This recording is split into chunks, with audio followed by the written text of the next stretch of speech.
There's a DHCP client vulnerability in Red Hat. You got to patch right away before you plug it into any untrusted network.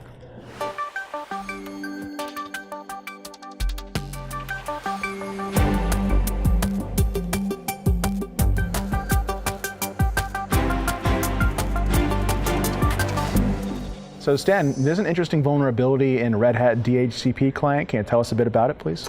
Yes, I love this vulnerability for a couple of reasons. The first one is the number. You never get so lucky, when you're a vulnerability researcher, to get such a pretty vulnerability number assigned to you.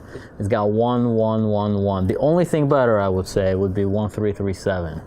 So you just got to time it right, yeah? You just have to time it right. You got to save your vulnerabilities. There's a vulnerability in a script that has to do with parsing DHCP options in Red Hat.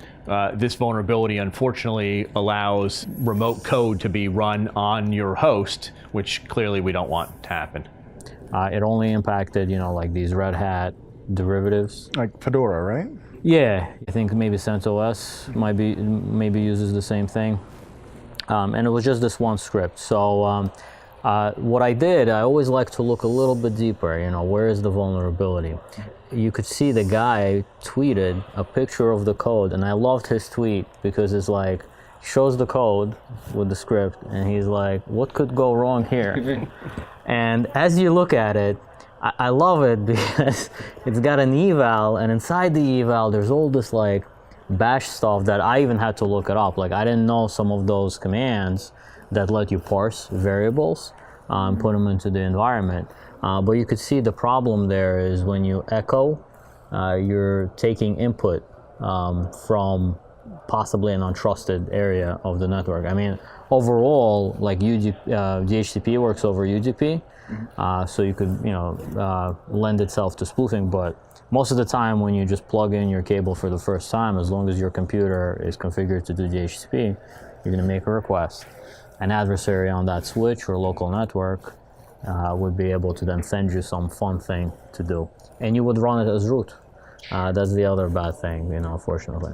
Some people had come up with proof of concept code that would actually fit in a single tweet, which is always kind of a neat little feat to see, but it's also like, well, it shouldn't be that easy to exploit a code like this. You could see it's basically a command line injection vulnerability there at the end. You could see one of the options being set to basically do like a netcat. Well, you can use your imagination of what's possible.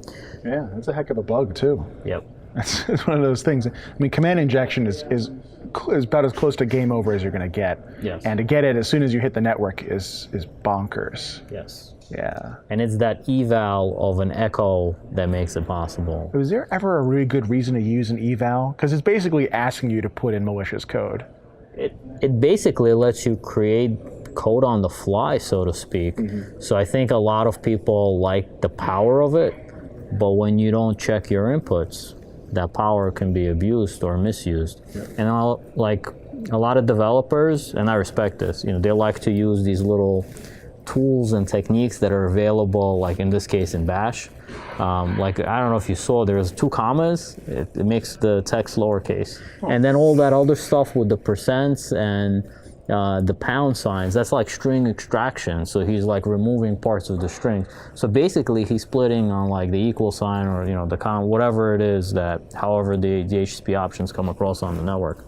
So very clever, but that combination is deadly there with the echo and then an eval, and you could see the input is controlled by the adversary, and that's what causes it ultimately, the bug to be triggered. Yeah, wow. Just wondering, so is there a patch for this? Yes. So the script basically, that I guess they made some sort of a modification, but the patch is already out there, and so everybody should go and download the latest.